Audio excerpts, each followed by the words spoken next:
আজকে ঈদের তৃতীয় দিন আমরা যাচ্ছি বাবার বাড়িতে। বিভিন্ন ব্যস্ততার কারণে ঈদের দিনের ভিডিওগুলো নেওয়া হয়নি। আসসালামু আলাইকুম, হ্যালো গাইস, কেমন আছেন সবাই? প্রকৃতির অপার লীলার মাঝে গ্রামের আঁকা বাঁকা মেঠো পথ দিয়ে যাচ্ছে এই দৃশ্যটি ভিডিও ধারণ করলাম। ভীষণ সুন্দর প্রাকৃতিক পরিবেশ, সবুজে সমারোহ দেখে মনটা ভালো হয়ে যায়। এই তো কথা বলতে বলতেই চলে আসলাম বাবার বাড়ি। আমার ভাতিজির দুইজনের ছবি এবং পাশের গোলাপ গাছের ছবি তুলে নিলাম।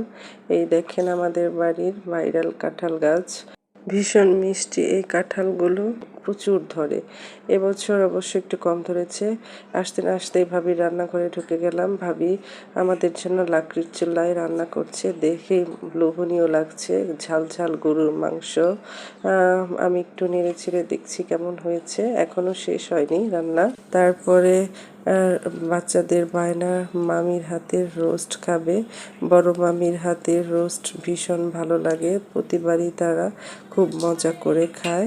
অনেক দিন পরে আমরা ভাই বোনেরা একত্রিত হই, ভীষণ ভালো লাগে। অনেক অধীর আগ্রহে থাকি যে কবে আমাদের দেখা হবে।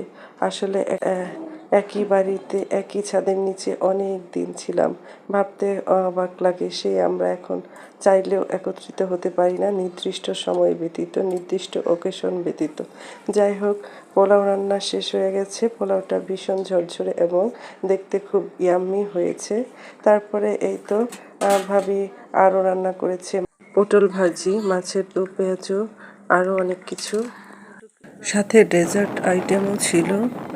তড়িঘড়ি করে খাওয়া দাওয়া শেষ করে আমরা এবার বেড়াতে বের হলাম। আমাদের বাচ্চাদের বায়না ছিল তারা ভ্যানে করে বেড়াবে। তো প্রকৃতির উন্মুক্ত পরিবেশের মধ্যে ভ্যানে ঘুরে বেড়ানোর মজাই আলাদা। প্রচুর বাতাস এবং ন্যাচারাল বাতাস, শরীর এবং মন দুটোই স্নিগ্ধ হয়ে যায়, এত ভালো লাগে বলার বাহিরে। এই তো আমাদের এলাকার বিখ্যাত মসজিদ এবং অনেক বড় সড়ো আকারের একটি মসজিদ। এখানে অনেকেই ঈদের নামাজ পড়ে। তো এই তো আমাদের এই পর্যন্তই গন্তব্য ছিল। এই মসজিদটা দেখার উদ্দেশ্য ছিল। তারপর টুকিটাকি এখানকার লোকাল বাজারে যে সমস্ত খাবার পাওয়া যায় টুকটাক একটু খেয়ে কিছুটা রেস্ট নিয়ে তারপর আমরা আবার রিটার্ন বাড়িতে চলে যাব। গ্রামের উন্মুক্ত পরিবেশে যে আনন্দ পাওয়া যায়, শহরের ইট কাঠের ব্যস্ত জীবনে এতটা আনন্দ পাওয়া যায় না। অনেক ভালো লেগেছিল, তাই মুহূর্তটুকু ক্যামেরাবন্দি করেছিলাম। সবাই ভালো থাকবেন, সুস্থ থাকবেন এবং আমাদের জন্য দোয়া করবেন। সবার জন্য অনেক অনেক শুভকামনা, দোয়া। আল্লাহ হাফেজ।